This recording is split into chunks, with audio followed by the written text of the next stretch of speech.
대한민국 전역에 개발 제한 구역이 곳곳에 있습니다. 총량으로 묶여 있는데요. 그린벨트의 총 면적이 17년 만에 확대됩니다. 최상목 대통령 권한대행이 어제 국정연안관계장관회의를 주재하고 이 자리에서 그린벨트 총 면적을 확대해서 국가와 지역의 다양한 전략 산업을 뒷받침하겠다고 밝혔는데요. 또 농촌 소멸에 대응하기 위해 농지 규제를 대폭 완화한 자율규제 혁신 시범지구를 도입하기로 했습니다. 자세한 내용 서울 스튜디오에 나와 있는 조현정 시사평론가와 얘기 나눠보겠습니다. 안녕하세요. 네, 안녕하세요. 네, 자 평론가님, 어제 그린벨트 총량이 확대됩니다. 참 말도 많고 털도 많은 그린벨트인데 일단 총량을 늘려서 풀 수 있는 곳을 좀 적극적으로 풀겠다라는 건데 어떤 배경에서 이게 시작이 됐을까요? 예, 일단 이게 지금의 총량이 설정된 지가 좀 오래됐어요. 2008년이었으니까요. 그러면 17년 만에 이걸 좀 다시 바꿔서 확대를 한다는 건데요. 앞서 지난해 2월에 이미 예고는 나왔었습니다. 윤석열 대통령이 민생토론회 할 때 이 얘기를 했었고, 목적은 이제 기업 투자를 활성화하겠다라는 게 제일 크다고 보시면 되겠습니다. 어제는 한국은행이 금리도 인하를 했는데 지금 환율 압박이 너무 심해서 분명히 우리가 미국과의 금리 차를 더 늘리기가 우려되는 부분이 분명히 있었지만 그럼에도 불구하고 금리를 내렸다는 거, 이거는 내수가 너무 좋지 않고 경기 부양을 하기 위해서 좀 돈을 풀어보겠다라는 뜻이 더 강했던 거였거든요. 그래서 그런 의미에서도 좀 개발 제한을 풀어서 투자할 수 있는 여력을 더 만들어 보겠다는 뜻으로 풀이가 됩니다. 네. 이번에 이 비수도권, 그린벨트가 규제가 완화된 지역이 바로 비수도권입니다. 모두 15곳인데 구체적으로 어느 곳인가요? 예, 이번에 풀리는 그린벨트 15곳, 여기 총 규모는 1,270만 평 정도인데요. 뭐 여의도 면적 몇 배다 뭐 이렇게도 나오지만 더 이해하기 쉽게 축구장으로는 5,900여 개 규모가 되겠습니다. 부산 김해공항 서쪽에 조성 예정인 제2 에코델타시티 비롯해서 부산권에 3곳이고요. 창원, 진해, 신안, 항만배우단지 등 창원권에 4곳, 또 광주권, 울산권 3곳, 대구권, 대전권 1곳입니다. 이 중에서 이 산업물류단지 조성 사업이 총 10곳인데요. 정부는 산업 수요가 충분하고 반도체 같은 첨단 산업 육성을 위한 기반이 돼서 지역 경제 활성화에 도움이 될 거라고 예상을 하고 있는데요. 지도로 이 거점을 보시면 조금 더 이해가 빠르실 것 같아요. 그중에서도 정부는 이 사업 계획이 비교적 구체적이어서 실현 가능성이 높은 사업을 위주로 선정했다고 설명을 했는데, 특히 선정 과정에서 당초 그린벨트로 지정한 목적을 훼손하진 않는지, 이곳 이외에 혹시 개발 가용 공간 확보가 어려워서 또 해제가 불가피한 지역인 건지 좀 이런 것들을 꼼꼼히 따져보고 이후에 총 6개 권역에서 33개 사업 수요를 제출받았다는 설명이고요. 제출 사업에 대해서도 평가를 거쳤는데 전문기관 평가, 또 중앙도시계획위원회의 심의, 국무회의 거쳐서 최종 15곳을 선정했습니다. 네, 조금 전에 저희가 화면으로 확인을 한 바대로 15곳 가운데 한 10곳 정도가 부산, 울산, 경남, 부울경 지역에 굉장히 몰려 있고요. 그리고 또 산업물류단지 조성 사업이 또 10곳입니다. 이렇게 선정이 된 기준은 어떤가요? 이게 아까 지도상으로 보셨을 때 한반도 남쪽에 이렇게 있으면 이쪽 이렇게 둘러싸는 모양이에요. 그러니까 그 거점이 항만 쪽도 있고 뭐 대전, 울산 이렇게 좀 볼 수 있는데, 조금 더 세부적으로 보자면 대부분이 산업단지, 융합기술단지라든지 트라이포트 물류지구, 국가산단 등으로 구성되어 있는 걸 알 수 있습니다. 각 지역별로 특화산업 모아놓고 육성한다는 의미가 큰데, 그러면 구성해놨을 때 균형 발전 효과가 더 클 수 있겠다, 이걸 더 끌어올릴 수 있겠다라고 생각되는 곳을 중심으로 선정한 거라고 보시면 되겠고요. 예를 들어서 뭐 자동차, 반도체, 2차 전지, 수소, 이런 우리나라의 첨단 산업 육성을 위한 기반이 될 뿐만이 아니라 사실 지방마다 인구 소멸을 겪는 이유는 그곳에 가고 싶어도 혹은 고향에 쭉 살고 싶어도 이제 일자리가 없어서 떠나야만 되는 그런 상황이 많기 때문에 기업과 산업이 좀 몰리는 효과를 가져와야 지역 경제를 키울 수 있다고 판단을 한 거고요. 특히 국토부가 2023년에 발표했던 그 국가산단 후보지 중에서 광주 미래차 국가산단이나 대전 나노반도체 국가산단이 이번에 선정이 됐는데 그러면서 여기는 이제 또 산단 조성에까지도 좀 그런 탄력을 받을 것으로 전망이 됩니다. 네, 이 지역 특화 산업을 육성할 수 있는 10곳이 선정됐다 이렇게 이야기를 해주셨는데 나머지 5곳의 선정 기준도 좀 궁금하거든요. 예, 이게 가령 이런 겁니다. 지역에 필요한 사업이고 그래서 그걸 좀 꾸려보려고 하는데 어떤 것 때문에 안 되느냐. 환경평가 1, 2등급지 비율이 높다라는 거예요. 환경평가 1, 2등급지 같은 경우에는 원칙적으로는 그린벨트 해제가 불가능한 지역입니다. 그래서 앞서 지난해 4월에 정부가 그 환경평가 1, 2등급지도 대체지 지정이라는 걸 조건으로 걸고 해제가 가능하도록 비수도권 국가지역 전략사업을 도입을 했었고요. 그리고 또 하나 는 1, 2등급지가 아니더라도 그 지자체의 그린벨트 총량이 부족해서 그냥 묶어놔야 했던 경우 이런 경우도 이번 사업에 포함을 시켰습니다.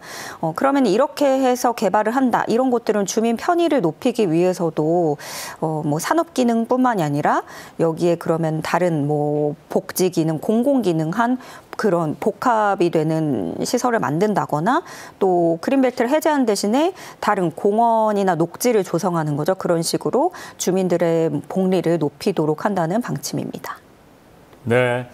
그동안 그린벨트를 보면 이제 수도권 중심으로 더 이상 뭐 대도시, 서울 수도권 주변에는 그린벨트가 거의 없어질 정도로 많이 풀렸죠. 근데 지역 같은 경우는 꼭 풀려야 되는데 못 풀었던 부분이 많습니다. 그래서 지역은 특히 부산 같은 경우는 그동안 계속 요구했던 부분이 이번에 풀려서 굉장히 환영하는 분위기인데 앞으로 정부가 이런 곳에 어떤 지원을 하게 되나요? 예, 맞습니다. 부산 같은 경우에는 진짜 좀 지역별로 한때는 진짜 제2의 도시의 위상이었는데 그마저도 무색할 정도로 많이 좀 퇴화하고 있는 그런 상황이라 지역민들의 우려도 큰 상황인데요. 본격적으로 추진되면 일단 총 사업비로는 27조 8천억 원을 투입하게 됩니다. 그러면 정부가 보고 있는 생산 유발 효과 이거는 124조 5천억 원으로 내다보고 있고요. 고용 유발 효과에서는 38만 명을 고용할 수 있겠다라는 계산이 정부의 추산입니다. 물론 아직은 기본 구상 용역이기 때문에 거기서 제시한 수치인 거고 이 사업이 점점 구체화될수록 얼마든지 변동 가능성이 있습니다. 부동산 개발업계에서는 그 실제 그린벨트 해제 관건은 대체지를 확보할 수 있는지 아닌지 그 여부가 될 거라고 내다보고 있는데요. 뭐 늘 그렇듯이 개발 소식이 들려오면 땅값이 들썩이는 일도 부작용이 될 수 있는데 정부가 그럼 또 이것도 모니터링을 해야 되는 거잖아요. 그래서 투기 문제가 발생하지 않도록 토지거래 허가 구역으로 지정을 하고 또 이상거래도 모니터링하기로 했습니다.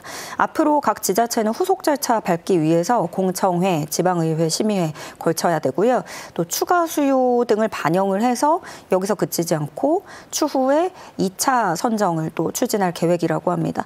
예비 타당성 조사 등 이런 관련 절차도 남아 있는데 이런 절차 거치고 나면 이르면 내년 상반기부터는 순차적으로 그린벨트 해제에 돌입하겠다는 그림을 그리고 있습니다. 네, 어제 회의에서 그린벨트 총량 들렸다라는 얘기 자세하게 한번 말씀 들어봤고 이와 함께 진행된 게 바로 또 농지 규제를 풀겠다는 겁니다. 자, 최상목 대통령 권한 대행의 발언 한번 들어보시죠. 농지 제도를 새로운 관점에서 접근하여 민간 투자를 촉진하고 농촌 경제 활력을 높이겠습니다. 내년까지 소멸 위험 농촌 지역에 농지 규제를 대폭 완화한 자율규제 혁신 시범지구를 10개소 선정할 계획입니다. 스마트 농축산단지, 관광, 주거타운 등 지역 특색을 살린 시설을 조성하고 특화산업을 육성하겠습니다. 농지의 주차장, 임시숙소를 비롯한 부대시설 설치를 허용하여 체험 영농, 출퇴근 영농 등 다양한 농업 수요에도 대응하겠습니다. 네, 이 농촌 소멸 문제를 농지균의 완화로 이제 해소하겠다는 건데 이와 관련해서 정부가 지난해 3월이죠. 관련 추진 전략을 발표했습니다. 정부가 이렇게 추진 전략을 발표하면서 농촌 소멸 대응에 나서는 이유 먼저 좀 살펴볼까요?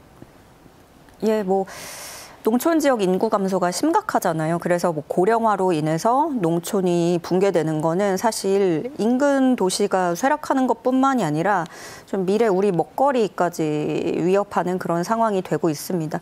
반면에 우리가 그나마 거기서 좀 희망적인 돌파구를 찾을 수 있다면 그건 이제 점차 좀 청년들 중에서도 농업이나 어업에서 기회를 찾으려고 하는 경우, 이런 경우가 있거든요. 근데 이것도 사실은 지금까지의 패턴을 봐도 정부의 지원, 어떤 교육, 그리고 연계 이런 것들이 필수적으로 선제돼야 되는 그런 부분이 있습니다. 그래서 예를 들어서 어떤 청년들 같은 경우에는 일부러 어촌으로 가서 배를 타고 어업에 뛰어든다든가 새롭게 농업을 시작한다든가 이런 뭐 아주 바람직한 케이스들이 있긴 한데요. 그래서 계속 좀 떠오르는 창업이라든가 이도향촌, 귀촌 이런 것들에 대한 수요, 또 농촌 관광, 요즘에는 뭐 에어비앤비를 만든다고도 하고 카페도 만들고 하는데 여기서 이제 그 부동산 개발로만 투자하고 빠지는 그런 형식이 아니라 실제로 농촌에서 연계해서 그곳의 생활 인구가 되게끔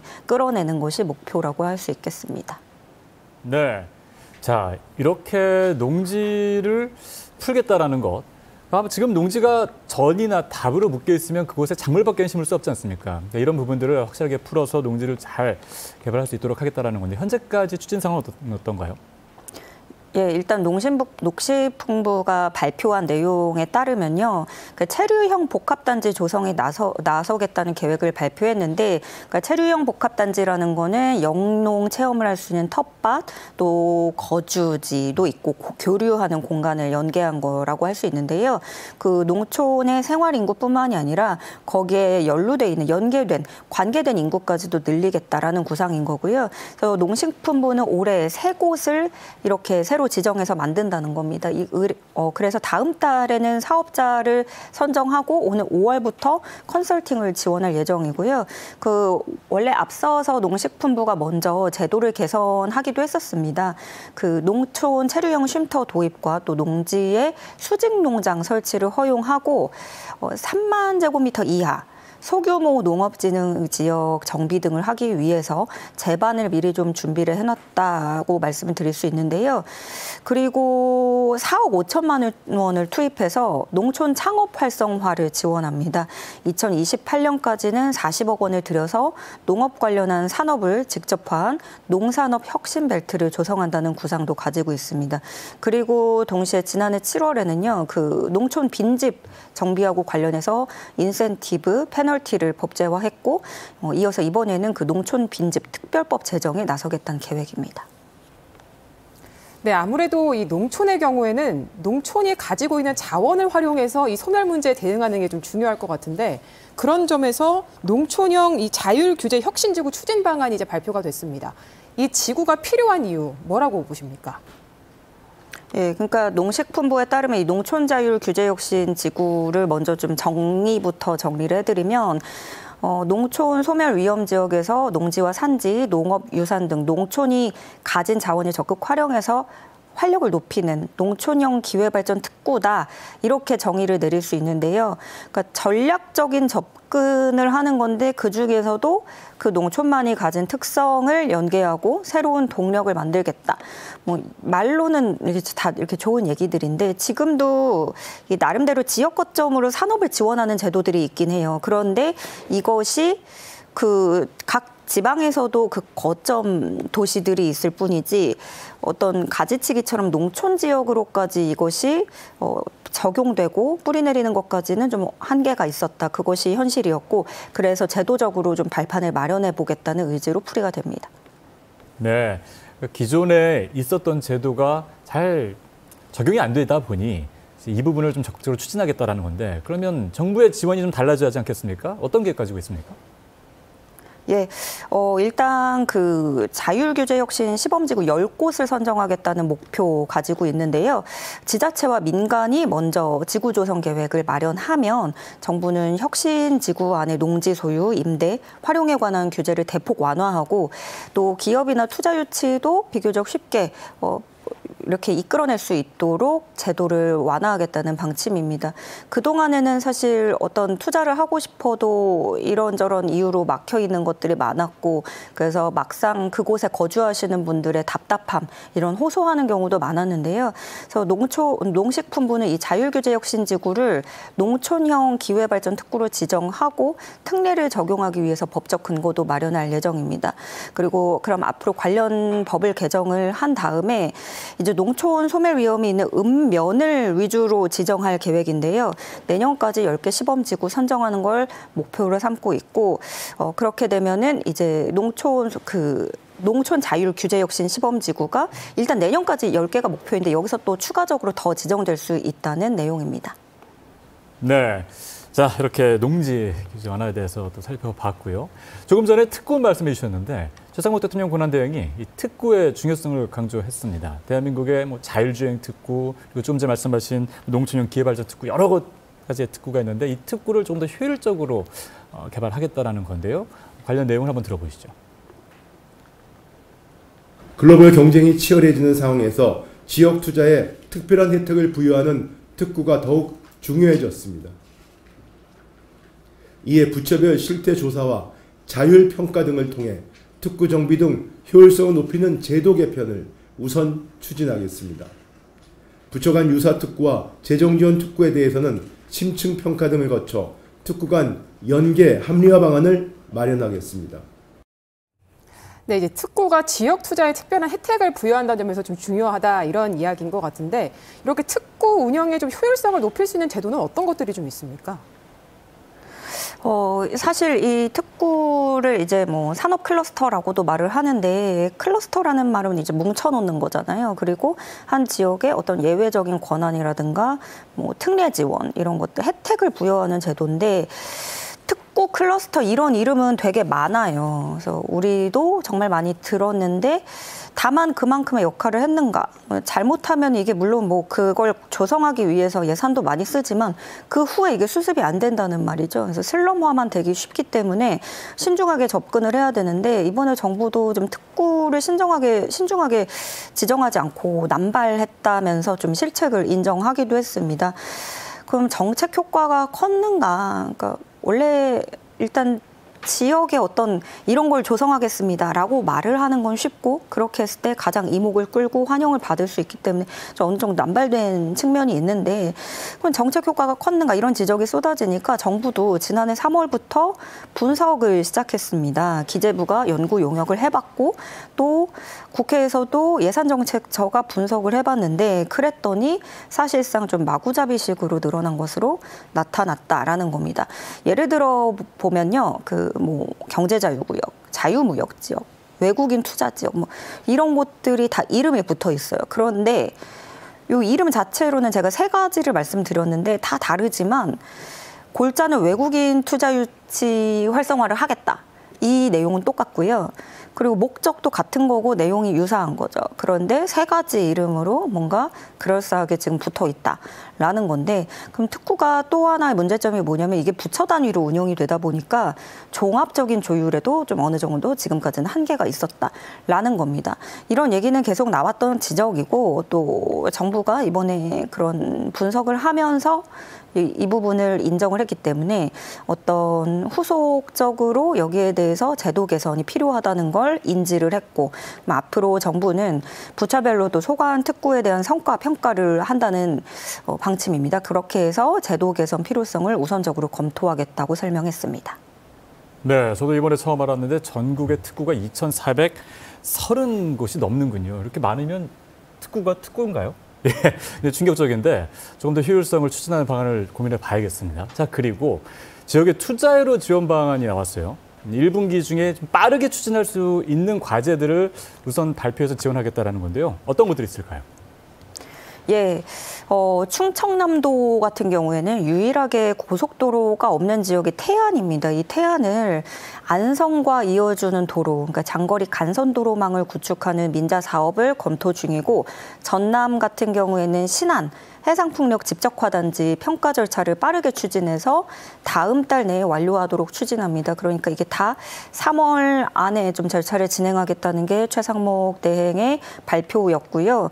경남을 보면 이제 거제 관광단지 같은 곳이 해양 관광으로 활용할 수 있을 텐데 해안선 같은 경우에는 항상 안보 이슈도 뒤따르기 때문에 이곳에는 좀 안보 위협이 적은 군사시설 보호구역 해제를 추진하겠다는 방침입니다. 또 다음 달부터 투자 익스프레스 본격적으로 가동하는데 4차 투자 활성화 대책도 마련하겠다고 설명했고요. 정부는 또 추후에도 현장에 이런 투자에 어려움을 겪는 그런 상황들을 다 반영해서 대책을 마련하는 이런 현장 어려움을 지원해 나간다는 방침입니다.